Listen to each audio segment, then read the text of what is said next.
Slava lui Dumnezeu stă în ascunderea lucrurilor, iar slava împăraților stă în cercetarea lucrurilor. Proverbele 25, versetul 2.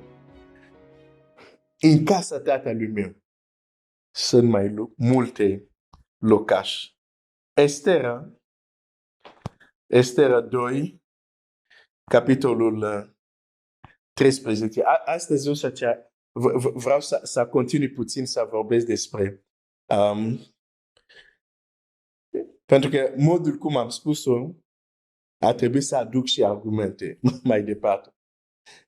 Înțelegerea și descoperirea care o ai din cuvântul lui Dumnezeu este influențată și de locul unde te afli, de locașul unde ești. De aceea o să vezi că unele lucruri Dumnezeu pentru a le face aștepta, de exemplu, ca copiii lui să se ducă într-un alt loc. De exemplu, nu i-a lăsat să se închine în Egipt. Nu?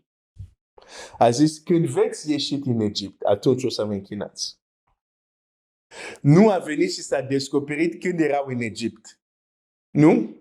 A așteptat să fie scos din Egipt și într-o zi i-a convocat acolo la muntele Moise, s-a urcat, poporul a rămas jos și Dumnezeu s-a coborât pe munte și toți au auzit glasul lui. Nu s-a întâmplat în Egipt așa ceva.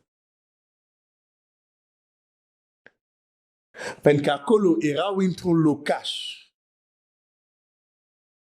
De fapt, chiar Dumnezeu zice, te-am scos, je t'ai sorti de la maison de l'esclavage. Te-am scos din casa sclaviei. Pentru că în casa sclaviei unde erau ei, da, a trimis Moise, Moise a venit cu mesajul că vor fi eliberat, dar în casa sclaviei, Dumnezeu nu s-a coborât ca ei să audă glasul lui.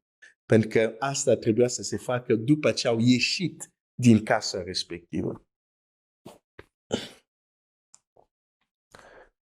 În casa tatălui meu sunt mai multe locașuri. Tu uneori ai vrut să-L auzi pe Dumnezeu, să înțelegi anumite lucruri din Scriptură și nu l-ai auzit. Și ai crezut că Dumnezeu nu vorbește, dar nu ai înțeles că poate nu l-ai auzit din cauza locașul sau casa în care ești. Și Dumnezeu te cheamă să treci. Pentru că în împărație trebuie să trecem din slavă în slavă. Trebuie să creștem din slavă în slavă.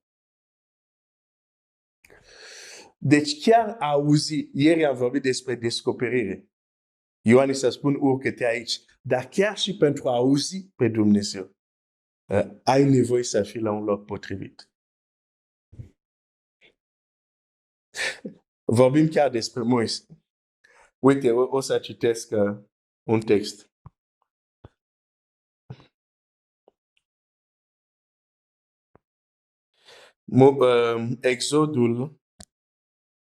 Exodul 2.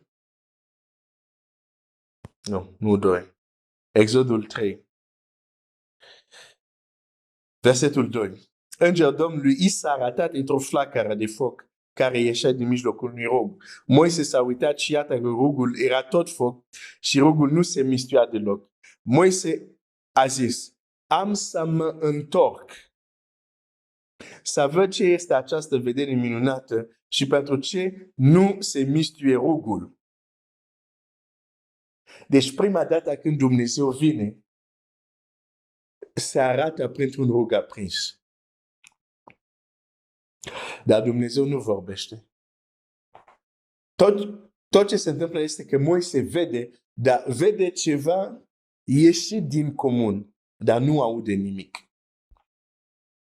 Dumnezeu nu vorbește. Și Biblia zice, versetul 4, Domnul a văzut că el se întorcea să vadă și Dumnezeu l-a chemat din mijlocul rugului și a zis, Moise, Moise, el a răspuns, iată-mă, Dumnezeu a zis, nu te apropia de locul acesta, scoate-ți încălțăminte din picioare, căci locul pe care calci este un pământ sfânt. Deci, când Moise a schimbat locul. Biblia zice s-a întors. Și Biblia zice când Dumnezeu a văzut că se întorcea și când s-a apropiat din locul respectiv, Dumnezeu a vorbit. Exista un loc unde tot ce putea să primească de la Dumnezeu era rugul aprins. Dar când s-a mișcat de acolo și s-a apropiat, acum a putea să audă vocea lui Dumnezeu, care primul lucru care îi spune Dumnezeu este: scoateți încălțăminte. Locul unde calci este sfânt. Pentru că Moise a început să calce într-un anumit loc, Dumnezeu s-a descoperit. De fapt, Dumnezeu a vorbit. Că se descoperise deja prin rugul aprins. Uneori Dumnezeu ți s-a descoperit. Dacă să auzi vocea lui, trebuie să mergi, să calci pe alte locuri. Să treci într-un alt locaș. Să treci într-un alt loc. Dacă locul unde stai, oamenii petrec timpul lor pentru a bârfi, pentru a vorbi de rău altora și tu ești acolo. Și apoi când ai nevoie să afli voia lui Dumnezeu, te rogi, Dumnezeu să-ți vorbească, s-ar putea să nu-l auzi. Nu că nu a vorbit, dar ai ceară în urechi.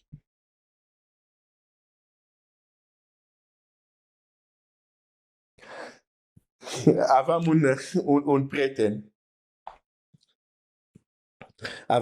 Au luat un papagal, dar un papagal care vorbește. Un papagal, nu din ăștia mici, din cuș, ăștia mari, din care se găsesc în locuri tropicale. Dar papagalul nu vorbea. Și într-o zi, cineva l-a zis: ăsta ar trebui să vorbească. Pe nu vorbește, e mut.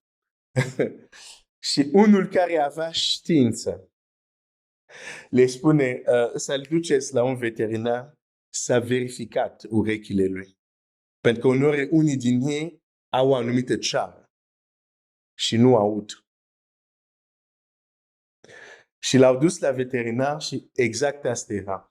A scos ceară, papagalul sau ce o fi, nu știu cum se numește, dar avea ceva în urechi, dar eu o numesc ceară. Și acum papagalul lor vorbea. Adică repetau ceea ce ziceau. De ce?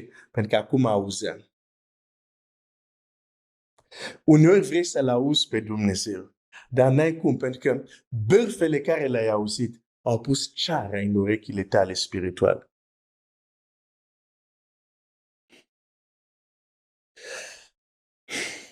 Știu că asta nu e plăcut de auzit, dar este realitate. L-am întrebat pe Dumnezeu, dar n-am răspuns. Dar unde locuiești? Unde calci? La ce locaș te afli?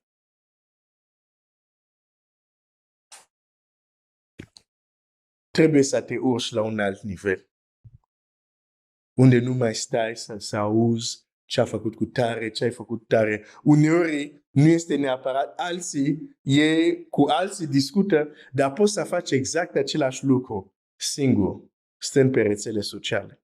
Ce am mai făcut cu tare, ce ai mai făcut cu tare, ce s-a mai întâmplat în viața cu tare. Și îți petreci mintea cu ce se întâmplă în viața altora. Îți umpli mintea cu așa ceva. Și apoi vrei să-L auzi pe Dumnezeu. Nu funcționează așa. Iese mai întâi din locașul respectiv. Treci la alt nivel. Și unii nu vor pentru că le place prea mult. Și atunci Dumnezeu nu-ți vorbește. Și noi ca și oameni, inima omului este șirată. Când Dumnezeu nu ne vorbește uneori, inima noastră inventează că Dumnezeu n-a vorbit și de fapt nu n-a vorbit. Când Dumnezeu îți vorbește, fii foarte atent la locul unde ești. Mi-amintesc, cred că am mai povestit asta și acum îmi vine. Mi-amintesc că, Seigneur, la un moment dat, când am dat bacul, inițial aveam o intenție, vreau să fac anumite studii, dar m-am dat seama că nu trebuie să fac acele studii, nu este pentru mine. Am realizat acest lucru și atunci nu știam ce să fac. Zic, pe tot timpul am crezut că asta voi face. Dar acum îmi dau seama că asta nu e pentru mine. Atunci ce o să fac? Și nu știam ce să fac. Și atunci mă rugam, ziceam, Doamne, ajută-mă, nu reușesc să aleg ce studii să fac după bacalaureat.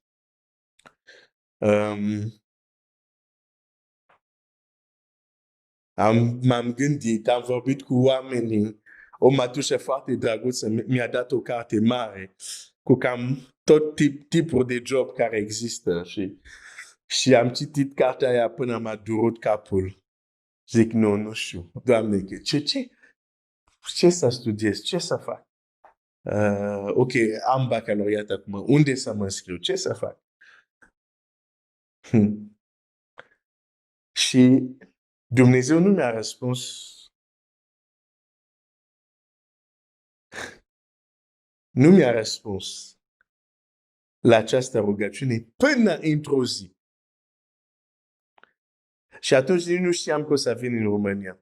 Până într-o zi. Și când Dumnezeu îți vorbește, nu, vești.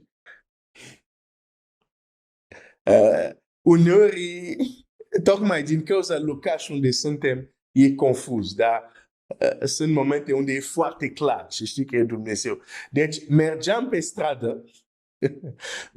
stradă și la un moment dat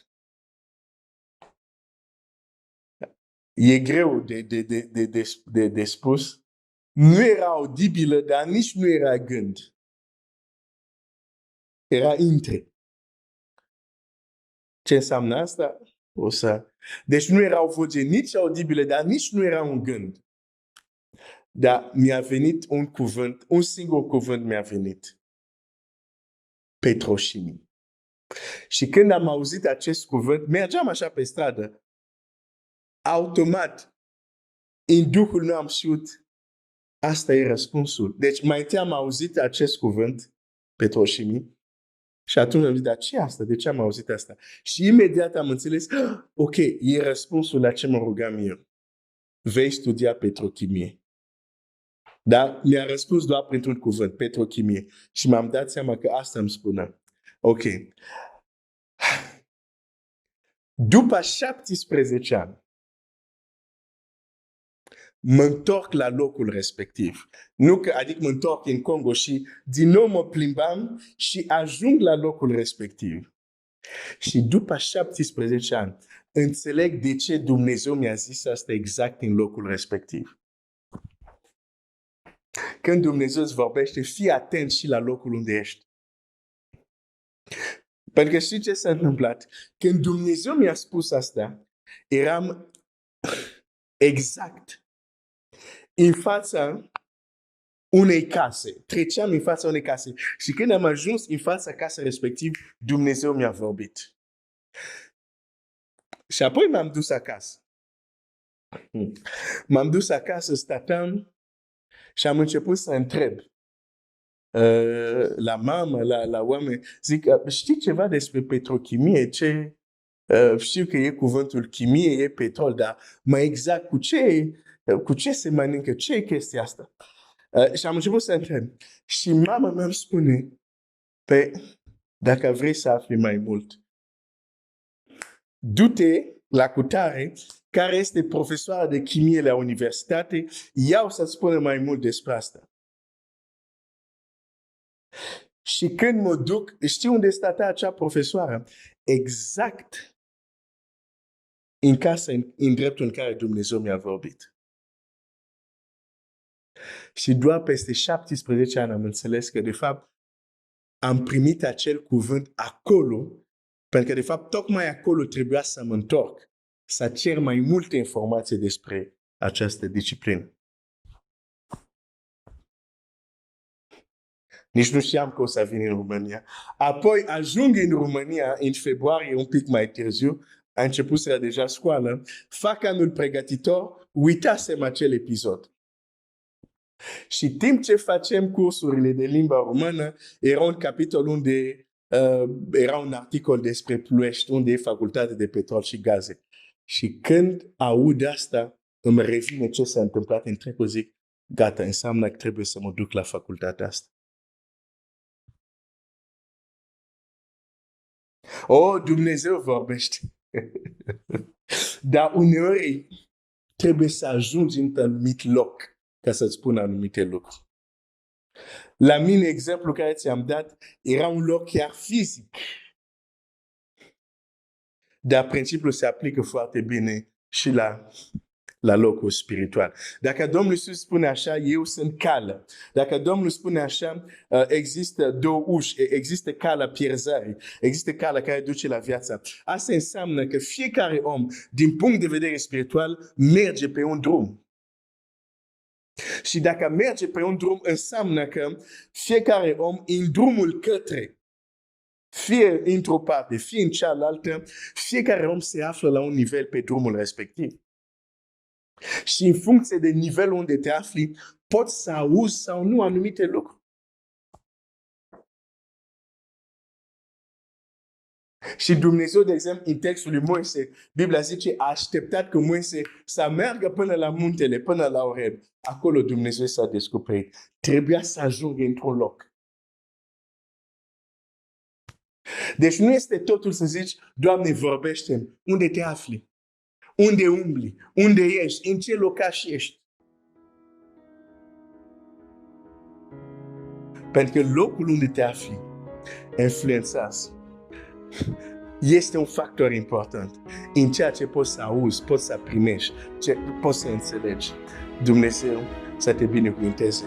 Mă opresc aici pentru astăzi.